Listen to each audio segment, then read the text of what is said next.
ফ্যাসিবাদীদের নির্বাচনে অংশ নিতে দেয়া হবে না, চাঁদপুরে উপদেষ্টা মাহফুজ। আওয়ামী লীগের সুরে কথা বলছে বিএনপি, বিবিসিকে নাহিদ। তরুণদের নতুন রাজনৈতিক দলকে স্বাগত জানায় বিএনপি। শিক্ষক সমাবেশে তারেক রহমান সংকট মোকাবেলায় নির্বাচনে গুরুত্ব আরোপ। ভারতে বাংলাদেশিকে ধর্ষণের পর হত্যার প্রতিবাদে শিক্ষার্থীদের বিক্ষোভ, সুষ্ঠু বিচারে পররাষ্ট্র মন্ত্রণালয়ের হস্তক্ষেপ কামনা। এবং আমেরিকার সঙ্গে এলএনজি সরবরাহ চুক্তি বাংলাদেশের গ্যাস সংকট সমাধানে সম্মিলিতভাবে কাজ করতে চান জ্বালানি উপদেষ্টা।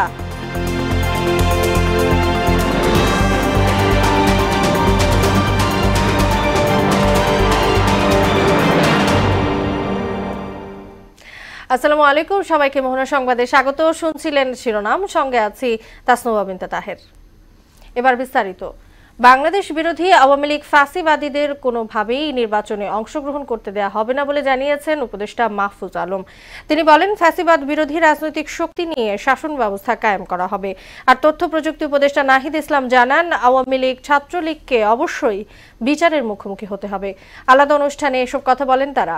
রফিকুল ইসলাম ও বাবু শামীম আহমেদের প্রতিবেদন, জানাচ্ছেন আফরিন পপি। চাঁদপুরের হাজীগঞ্জে এক পথসভায় যোগ দেন অন্তর্বর্তী সরকারের উপদেষ্টা মাহফুজ আলম। তিনি বলেন, সরকার একটি সুষ্ঠু নির্বাচন উপহার দিতে চায়, তবে ফ্যাসিবাদী আওয়ামী লীগকে সেখানে কোনোভাবেই অংশ নিতে দেওয়া হবে না। বাংলাদেশ বিরোধী আওয়ামী লীগ ফ্যাসিবাদীদের কোনোভাবেই নির্বাচনে অংশগ্রহণ করতে দেওয়া হবে না। মাহফুজ আলম বলেন, বিএনপি, জামায়াত সহ সব রাজনৈতিক দলের অংশগ্রহণেই নির্বাচন হবে। এই প্রক্রিয়ার সঙ্গে জনগণকে নিয়ে বৈষম্যহীন শাসন ব্যবস্থা কায়েমের কথা জানান তিনি। বিএনপি, জামায়াত নির্বিশেষে যত রাজনৈতিক দল আছে, ছাত্র সংগঠন আছে, ছাত্ররা আছে, শ্রমিক, নারী, আলেম ওলামা আছেন, সবাই যারা বাংলাদেশ বন্ধু তারাই বাংলাদেশে থাকবেন এবং এই বাংলাদেশে সুষ্ঠু নির্বাচন প্রক্রিয়ার মধ্য দিয়ে তারা পজিটিভ একটি কম্পিটিশনের ভিতর দিয়ে বাংলাদেশে শাসন প্রতিষ্ঠা করবেন।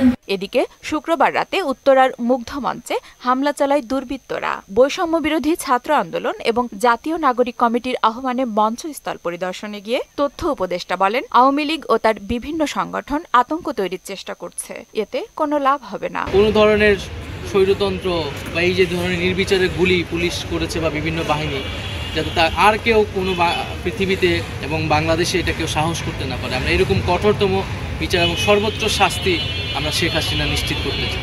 পতিত আওয়ামী লীগকে স্বেচ্ছায় বিচারের মুখোমুখি হওয়ার আহ্বানও জানান তিনি। আফরিন পপি, মোহনা সংবাদ। অন্তর্বর্তী সরকার নিয়ে বিএনপির কথার সুর আওয়ামী লীগের সঙ্গে মিলে যাচ্ছে বলে মন্তব্য করেছেন উপদেষ্টা নাহিদ ইসলাম। শুক্রবার বিবিসি বাংলাকে দেয়া সাক্ষাৎকারে তিনি একথা বলেন। ১-১১ এবং -2 প্রসঙ্গ বিএনপি প্রথম কিছুদিন আগে এনেছে বলে জানান নাহিদ ইসলাম। মাহবুব হাসান রিপনের বিস্তারিত। দেশের রাজনীতিতে নির্বাচন নিয়ে চলছে ব্যাপক আলোচনা। এর মধ্যে ২১ জানুয়ারি বিবিসি বাংলাকে দেওয়া সাক্ষাৎকারে বিএনপি মহাসচিব মির্জা ফখরুল ইসলাম আলমগীর বলেন, অন্তর্বর্তী সরকার নিরপেক্ষ থাকতে না পারলে নিরপেক্ষ সরকারের প্রয়োজন হবে। তো যদি সরকার সম্পূর্ণ নিরপেক্ষতা পালন করে তাহলেই তারা নির্বাচনে কন্ডাক্ট করা পর্যন্ত থাকবেন, তা না হলে তো নিরপেক্ষ সরকারের প্রয়োজন হবে। এর ৩ দিন পর শুক্রবার বিবিসি বাংলাকে এক সাক্ষাৎকার দেন অন্তর্বর্তী সরকারের উপদেষ্টা নাহিদ ইসলাম। তিনি বলেন, অন্তর্বর্তী সরকার নিয়ে বিএনপির কথার টোন আওয়ামী লীগের সঙ্গে মিলে যাচ্ছে। আমরা বিচার এবং সংস্কারটা আমাদের কিন্তু সমান প্রায়োরিটি। আমরা ছাত্ররা কিন্তু গভর্নমেন্টে এসেছি সেই ওয়াচডগের ভূমিকা পালন করতে, যে আমাদের যে কমিটমেন্ট ছিল, গণঅভ্যুত্থানের যে প্রতিশ্রুতি ছিল, সেটা সঠিকভাবে এই সরকার বাস্তবায়ন করতে পারে কিনা। তো সেই জায়গায় যখন বিএনপি ও এই একই কথায় তাল দেয় যে নিরপেক্ষ সরকার আরেকটা লাগবে, বা তারা এর আগেও বলেছে যে এই সরকার নির্বাচিত সরকার নয়। হ্যাঁ, আজকে কিন্তু আমরা দেখতেছি আওয়ামী লীগের যে আরাফাত রহমান, সে কিন্তু স্ট্যাটাস দিয়েছে যে এটা অবৈধ এবং অনির্বাচিত সরকার, একটা নিরপেক্ষ সরকার লাগবে। এর আন্ডারে নিরপেক্ষ সরকার সুষ্ঠু নির্বাচন হওয়া সম্ভব নয়। সো একই টোনে যখন আমরা কথা বলতে দেখছি, তাহলে এটা কিন্তু একটা সন্দেহ তৈরি করে।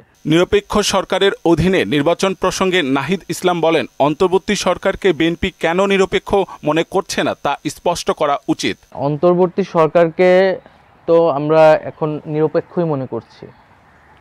এখন বিএনপি কেন মনে করছে না নিরপেক্ষ, আসুন বিএনপির এটা স্পষ্ট করা উচিত।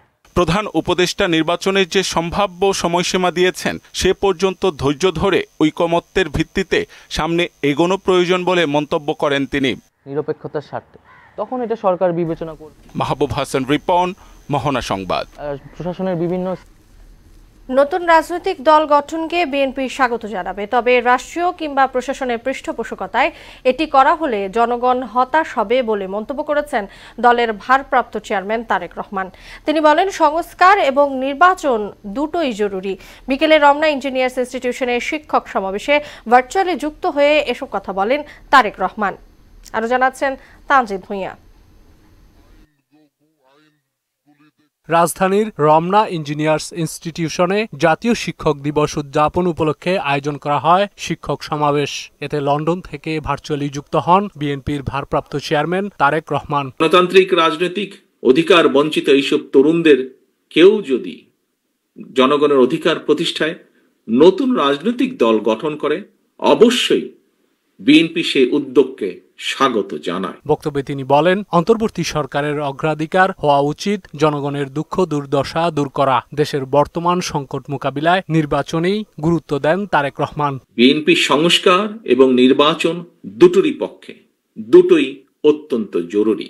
কিভাবে জনগণের নিত্যদিনের দুঃখ দুর্দশা লাঘব করা যায়, কিভাবে বাজার সিন্ডিকেট ভেঙে দ্রব্যমূল্য জনগণের হাতের নাগালে রাখা যায়, অন্তর্বর্তীকালীন সরকারের সামনে অগ্রাধিকারের তালিকায় এই বিষয়গুলো থাকা অত্যন্ত জরুরি। নতুন রাজনৈতিক দল গঠন প্রসঙ্গে তারেক রহমান বলেন, বিএনপি একে স্বাগত জানায়, তবে রাষ্ট্রীয় পদে থেকে এই প্রক্রিয়ায় যুক্ত হলে তা ক্ষমতার অপব্যবহার হিসেবে গণ্য করবে জনগণ। রাজনৈতিক দল গঠন করতে গিয়ে কেউ যদি রাষ্ট্রীয় কিংবা প্রশাসনিক সহায়তা নেন, সেটি জনগণকে হতাশ করবে, অথবা প্রতিহিংসামূলক হয়, সেটিও জনগণের কাছে হবে অনাকাঙ্ক্ষিত। তার দল শিক্ষকদের জন্য সব সময় যুগান্তকারী ভূমিকা রেখেছে উল্লেখ করে তারেক রহমান বলেন, ক্ষমতায় গেলে শিক্ষা কমিশন গঠন করা হবে। বিএনপি আবারও রাষ্ট্র পরিচালনার সুযোগ পেলে অগ্রাধিকার ভিত্তিতে আমরা শিক্ষা কমিশন গঠন করব। তানজিদ ভুঁইয়া, মোহনা সংবাদ, ঢাকা। সংখ্যালঘুদের নিয়ে শেখ হাসিনার সরকার অনেক রাজনীতি করেছে বলে অভিযোগ করেছেন জামায়াতে ইসলামীর আমির ডাক্তার শফিকুর রহমান। দিনাজপুরে গৌড়ে শহীদ ময়দানে দলের কর্মী সম্মেলনে দেয়া বক্তব্যে তিনি বলেন, এদেশে জন্মগ্রহণকারী প্রতিটি নাগরিকের সংবিধান অনুযায়ী সমান অধিকার রয়েছে। গত 54 বছরে দেশের মানুষ যাদের হাতে নির্যাতিত হয়েছে তাদের চিহ্নিত করার সময় এসেছে বলেও মন্তব্য করেন জামায়াতে ইসলামীর আমির। আমরা বিশ্বাস করি এই দেশের বুকে যেই জন্ম নিয়েছে বাংলাদেশের সংবিধান তাকে সমান অধিকার দিয়েছে। সুতরাং মর্যাদার দিক থেকে তিনি একজন মর্যাদাপূর্ণ বাংলাদেশের নাগরিক। আপনারা কখনো নিজেদেরকে মাইনরিটি মনে করবেন না। এই মাইনরিটি বলে বলেই আপনাদের উপর এতদিন এত অত্যাচার হয়েছে। আপনারা আমাদের ভাই বোন, আমরা সহমর্মিতার সাথে একসাথে গর্বের সাথে বাংলাদেশে বসবাস করতে চাই। অতীতের সরকারগুলো বারবার দুর্নীতিতে চ্যাম্পিয়ন হয়ে বাংলাদেশকে বিশ্ব দরবারে চোর হিসেবে পরিচিতি দিয়েছে বলে মন্তব্য করেছেন ইসলামী আন্দোলনের আমির রেজাউল করিম। দলের ঢাকা মহানগর উত্তরের নগর সম্মেলনে একথা বলেন তিনি। অনুষ্ঠানে বৈষম্য বিরোধী ছাত্র আন্দোলনের অন্যতম সমন্বয়ক আব্দুল হান্নান মাসুদ বলেন, যারা আওয়ামী লীগ ও দিল্লির পক্ষে অবস্থান নেবে তাদের ছাড় নেই। আরো জানাচ্ছেন ওবায়দুল হক মারুফ। রাজনৈতিক শুদ্ধাচার ও বৈষম্যহীন রাষ্ট্র গঠনে সংখ্যানুপাতিক নির্বাচনের দাবিতে নগর সম্মেলনের আয়োজন করে ইসলামী আন্দোলন বাংলাদেশের ঢাকা মহানগর উত্তর। ইসলাম বিরোধী শক্তি প্রতিহত করতে মত পার্থক্য ভুলে সবাইকে ঐক্যবদ্ধ হওয়ার আহ্বান জানান বক্তারা। আপনারাও যদি বাংলাদেশের ইসলামী শক্তির বিরুদ্ধে অপপ্রচার করেন, কটাক্ষ করেন, ধর্মপ্রাণ মানুষ, দেশপ্রেমিক মানুষ আপনাদেরকে প্রত্যাখ্যান করবে। সম্মেলনে যোগ দেন বৈষম্য বিরোধী ছাত্র আন্দোলনের সমন্বয়ক হান্নান মাসুদ। আওয়ামী ভাষায় মৌলবাদী ট্যাগ দিয়ে ইসলামী দলগুলোকে তাচ্ছিল্য করার প্রতিবাদ জানিয়ে তিনি বলেন, আওয়ামী লীগ ও দিল্লির পক্ষে অবস্থানকারীদের ছাড় দেয়া হবে না। আমরা দেখছি আপনাদের ভাষার সাথে আওয়ামী লীগের ভাষা মিলে যাচ্ছে। আপনাদের লক্ষ্য উদ্দেশ্যের সাথে দিল্লির দালালদের লক্ষ্য উদ্দেশ্য মিলে যাচ্ছে। ইসলামী আন্দোলনের আমির রেজাউল করিম বলেন, অতীত সরকারগুলোর আমলে নানা দুর্নীতি আর দুঃশাসন দেখেছে দেশ। এদের পরিচালনায় তাম দুনিয়ার মধ্যে এই সুন্দর দেশ বাংলাদেশটা একবার দুইবার নয় 5 বার চোরের দিক থেকে ফার্স্ট বানিয়েছে। আমরা এদের পরিচালনায় আমাদের দেশের টাকা বিদেশে পাচার করে বেগম পাড়া তৈরি করতে আমরা দেখেছি। এর পরিবর্তন আমাদের কি করতে হবে? আমি আপনাদেরকে উদাত্ত আহ্বান জানাবো, আসেন, যদি আমাদের দেশে কোনো ভালো কিছু আমরা চাই, তাহলে আমাদেরকে চিন্তা করতে হবে, আমাদেরকে পরিবর্তনের জন্য চেষ্টা করতে হবে। ইসলামী শক্তিকে মানুষ রাষ্ট্র ক্ষমতায় দেখতে চায় বলেও মন্তব্য করেন সৈয়দ রেজাউল করিম। যারা আমরা মানবতার পক্ষে অবস্থান তৈরি করেছি, আমরা সবাই একত্রিত হয়ে এই অবস্থার পরিবর্তন দেশের জন্য আমি আহ্বান করব, আসেন, এই শান্তি একমাত্র যে নীতি আদর্শ, তার নাম হলো ইসলাম। ওবায়দুল হক মারুফ, মোহনা সংবাদ, ঢাকা। জুলাই গণ অভ্যুত্থান ছিল ছাত্র জনতার অবিশ্বাস্য জাগরণ, ঠিক যেন জনবিস্ফোরণ। ভেদ ছিল না জাতি, ধর্ম, বর্ণ কিংবা বয়সের। স্বৈরতন্ত্রের বিরুদ্ধে গর্জে উঠেছিল কোটি সোচ্চার কণ্ঠ। ৩৬ দিনের সেই যুদ্ধটা ছিল কঠিন, ছিল নির্মমতার গল্প। তারই কিছু খণ্ডচিত্র নিয়ে প্রথম আলোর প্রদর্শন জুলাই জাগরণ। রক্তের সেই প্লাবনের গল্পই ফুটে ওঠে চিত্রশালার দেয়াল জুড়ে। ছিল শহীদদের স্মৃতিস্মারক। জুলাই জাগরণের সেই গল্পই থাকছে মনিরুল ইসলামের রিপোর্টে। ছবি তুলেছেন আবু তালেব জয়। একটি ৩৬ জুলাই বদলে দেয় সবকিছু। দীর্ঘ ১৫ বছরের পুঞ্জীভূত ক্ষোভে রচিত হয় এক বদলে যাওয়া বাংলাদেশের গল্প। অপ্রতিরোধ্য তারুণ্যের এ যেন এক নতুন বাংলাদেশ। দেশে যখন চলছিল অধিকার হরণের চর্চা, দলীয়করণ, লুটপাটের একের পর এক মেরুকরণ, ঠিক সে সময় জাতিকে আলোর পথ দেখায় তরুণ প্রজন্ম। আবু সাঈদের প্রসারিত দুহাত আর এক হাতে বাঁশের লাঠি যেন নজরুলের বিদ্রোহী কবিতার সেই রণতুর্য। আবু সাঈদের প্যান্ট সহ তার ব্যবহৃত নানান স্মারক ঠাঁই পেয়েছে জুলাই জাগরণে। ওদিকে অনেক ছবি দেখেছি আবু সাঈদের বিভিন্ন জিনিস। শিল্পকলার চিত্রশালায় এখনো জলজল করছে মীর মুগ্ধর রক্তমাখা পরিচয়পত্র। পানি লাগবে পানি, তৃষ্ণা মেটানোরত অবস্থায় গুলিবিদ্ধ হন মুগ্ধ। অসমাপ্তই থেকে কলেজ ছাত্রী নাইমার শেষ ছবি, সেই ছবিটিও প্রদর্শিত হচ্ছে। আরও রয়েছে শহীদ মাহমুদুর রহমান সৈকতের ব্যাট বল, শহীদ শাফিক উদ্দিন আহমেদ আহনাফের গিটার আর শহীদ জাবির ইব্রাহিমের ছোট্ট সাইকেলটি। জুলাই আন্দোলনে যত কিছু হয়েছে সব এখানে দেখেছি। যারা আন্দোলনে শহীদ হয়েছেন তারা যাতে বেহেশতে যান। প্রদর্শনে নিদর্শন দেখে আবেগ ধরে রাখতে পারেননি অনেকেই।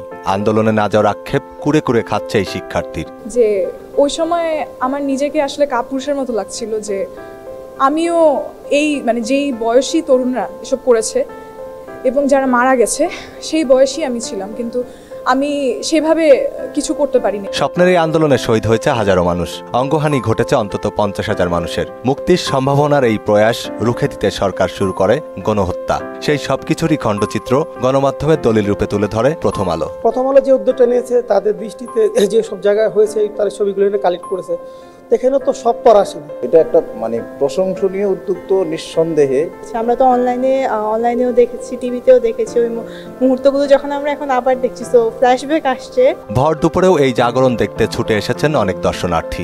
এই জাগরণ একদিকে যেমন ভালো লাগার, ঠিক তেমনি হৃদয়েও কাটে দাগ। অনেক কষ্ট হচ্ছে আসলে এটা দেখে, এটা কারণ খুব এত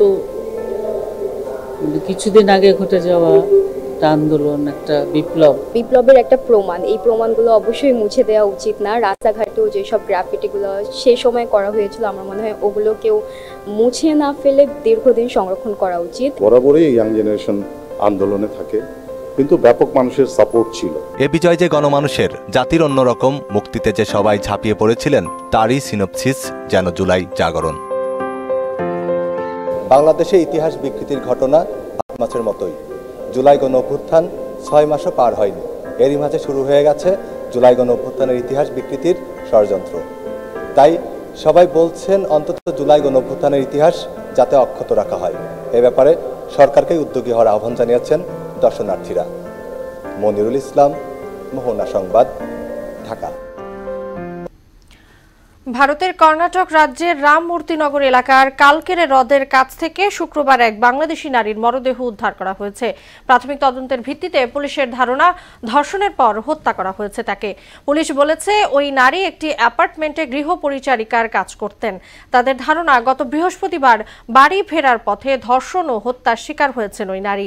গতকাল স্থানীয় লোকজন একটি নির্জন স্থানে তার মরদেহ দেখে পুলিশকে খবর দেন। ভারতের বেঙ্গালুরুতে বাংলাদেশি নারীকে ধর্ষণ ও হত্যার ঘটনায় তীব্র নিন্দা জানিয়েছে বৈষম্য বিরোধী ছাত্র আন্দোলন। বিকেলে ঢাকা বিশ্ববিদ্যালয়ের রাজু ভাস্কর্যের সামনে বিক্ষোভ সমাবেশে এই ঘটনায় সুষ্ঠু বিচার দাবি করেন বক্তারা। এখনো কেন ভারতের হাই কমিশনারকে ডেকে জবাব চাওয়া হয়নি, পররাষ্ট্র মন্ত্রণালয়কে এমন প্রশ্ন ছুড়ে দিয়ে বৈষম্য বিরোধী ছাত্র আন্দোলনের নেতারা বলেন, বিচার না হওয়া পর্যন্ত রাজপথে থাকবেন তারা। বিক্ষোভে ভারতের প্রতি নতজানু পররাষ্ট্রনীতির সমালোচনাও করা হয়। আপনাদের সরকারের আধিপত্যবাদী মনোভাব, আপনাদের সরকারের আগ্রাসী পররাষ্ট্রনীতির আমরা বারবার নিন্দা জানিয়ে এসেছি। আপনাদের এই সরকার যে উগ্র মানসিকতা ছড়াচ্ছে, আমাদের বিরুদ্ধে আপনাদের কাছে প্রোপাগান্ডা ছড়াচ্ছে, তারা আপনাদের নির্ভয়কে কিন্তু নিরাপত্তা দিতে পারে নাই। আমাদের বোন নাজমা হত্যাকাণ্ডের ব্যাপারে ভারতকে অবশ্যই পদক্ষেপ নিতে হবে। বাংলাদেশের পররাষ্ট্র মন্ত্রণালয়কে অবিলম্বে ভারতীয় হাই কমিশনারকে তলব করে এই ব্যাপারে ভারত সরকার কি পদক্ষেপ নিয়েছে সেটি জানতে চাইতে হবে। মার্কিন প্রেসিডেন্ট ডোনাল্ড ট্রাম্পের শপথ গ্রহণের পর যুক্তরাষ্ট্রের সবচেয়ে বড় চুক্তি হল বাংলাদেশের সঙ্গে। যুক্তরাষ্ট্রের তরলীকৃত প্রাকৃতিক গ্যাস সরবরাহকারী প্রতিষ্ঠান আর্জেন্ট এলএনজির সঙ্গে নন বাইন্ডিং চুক্তি হয়েছে সরকারের। চুক্তি মোতাবেক প্রতিষ্ঠানটি বছরে 5 মিলিয়ন মেট্রিক টন তরল গ্যাস সরবরাহ করবে। বিশ্লেষকরা বলছেন, চুক্তিটি যুক্তরাষ্ট্রের সঙ্গে বাংলাদেশের কৌশলগত অংশীদারিত্বের প্রতিফলন। বিস্তারিত কাজী শাহরিনের ডেস্ক রিপোর্টে।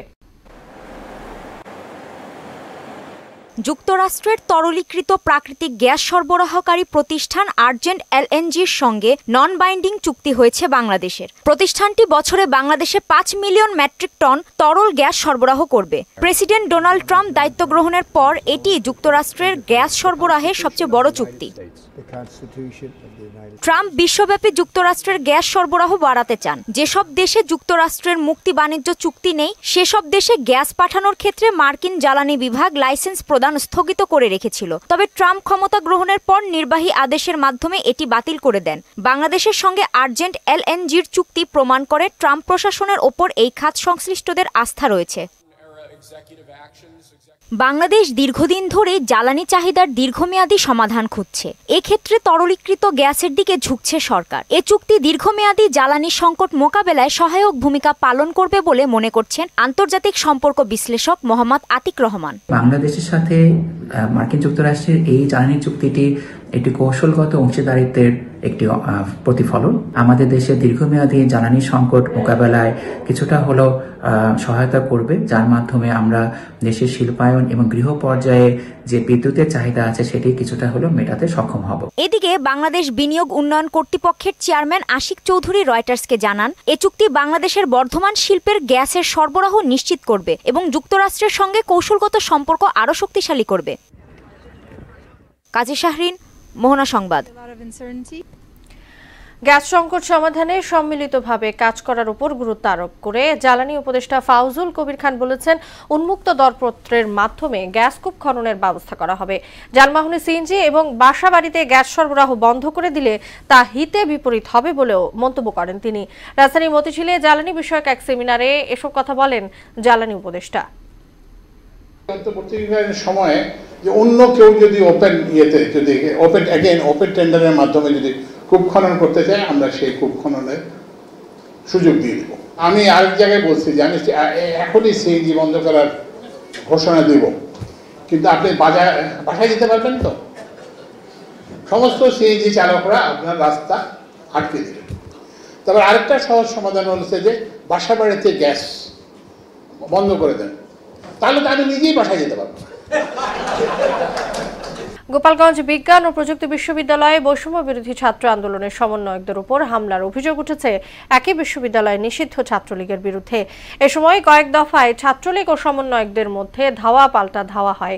হামলায় 2 সমন্বয়ক সহ 3 জন আহতের খবর পাওয়া গেছে।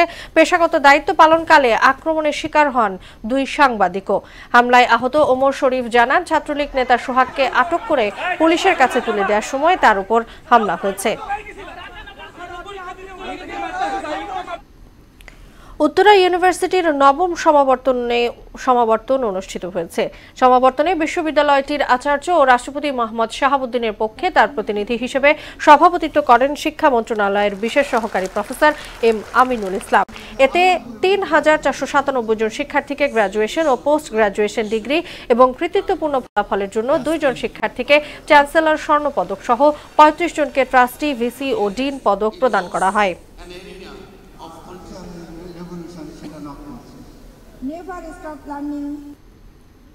দেশের বাইরের খবর। গাজায় যুদ্ধবিরতির দ্বিতীয় দফায় 200 ফিলিস্তিনিকে মুক্তি দিয়েছে ইসরায়েল। এর আগে একই চুক্তির আওতায় 4 ইসরায়েলি নারী সেনাকে মুক্তি দেয় সশস্ত্র গোষ্ঠী হামাস। এদিকে ইসরায়েলের হামলায় গাজায় সৃষ্ট 50 মিলিয়ন টন ধ্বংসস্তূপ সরাতে 21 বছর সময় লাগবে বলে জানিয়েছে জাতিসংঘ। বিস্তারিত ইশতিয়াক হোসেনের ডেস্ক রিপোর্টে। ইসরায়েলি কারাগার থেকে 200 ফিলিস্তিনি বন্দীকে মুক্তি দেওয়া হয়েছে। শনিবার গাজায় বন্দী 4 ইসরায়েলি নারী সেনার মুক্তি দেওয়ার কয়েক ঘন্টার মধ্যে এদের মুক্তি দেওয়া হয়। এর মধ্য দিয়ে গাজায় ইসরায়েল ও হামাসের মধ্যে যুদ্ধবিরতি চুক্তির শর্ত অনুযায়ী দ্বিতীয় দফায় বন্দী বিনিময় সম্পন্ন হলো। এদিকে হামাস ইসরায়েল সংকট চলাকালীন ইয়েমেনে আটক 153 বন্দীকে মুক্তি দিয়েছে বিদ্রোহী গোষ্ঠী হুতি। আন্তর্জাতিক মানবাধিকার সংস্থা international committee for the red ক্রসের সহায়তায় শনিবার এই পদক্ষেপ নেওয়া হয়। হামাস ইসরায়েল সংকটের সময় রাজধানী সানায় যুদ্ধবন্দী হিসেবে ছিলেন তারা। ইসরায়েলের হামলায় গাজায় সৃষ্ট 50 মিলিয়ন টন ধ্বংসস্তূপ সরাতে 21 বছর সময় লাগবে বলে জানিয়েছে জাতিসংঘ। এতে 12 বিলিয়ন মার্কিন ডলার খরচ হবে বলে এক প্রতিবেদনে জানিয়েছে দি গার্ডিয়ান। যুদ্ধবিরতির পর ধ্বংসস্তূপ সরানোর কাজ শুরু করেছে স্থানীয় কর্তৃপক্ষ, যদিও প্রয়োজনীয় যন্ত্রপাতির অভাবে হিমশিম খাচ্ছেন তারা। ইশতিয়াক হোসেন, মোহনা সংবাদ। শেষ করব মোহনা সংবাদ। যাবার আগে শিরোনামগুলো জানিয়ে দিচ্ছি আরো একবার।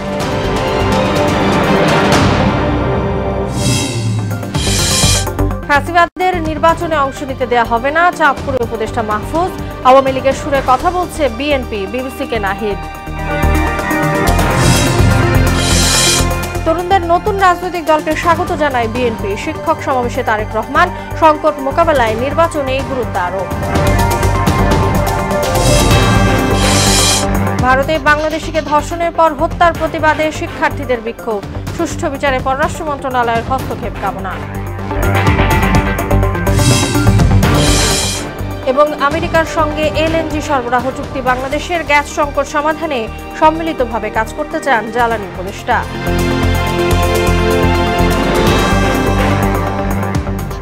এই ছিল মোহনা সংবাদে। পরবর্তী সংবাদ রাত 12:30টায়। মোহনা সবশেষ খবর জানতে ভিজিট করুন www.mohana.tv। সংবাদ দেখতে পান ফেসবুক ও ইউটিউবেও। এতক্ষণ সঙ্গে থাকার জন্য সবাইকে ধন্যবাদ।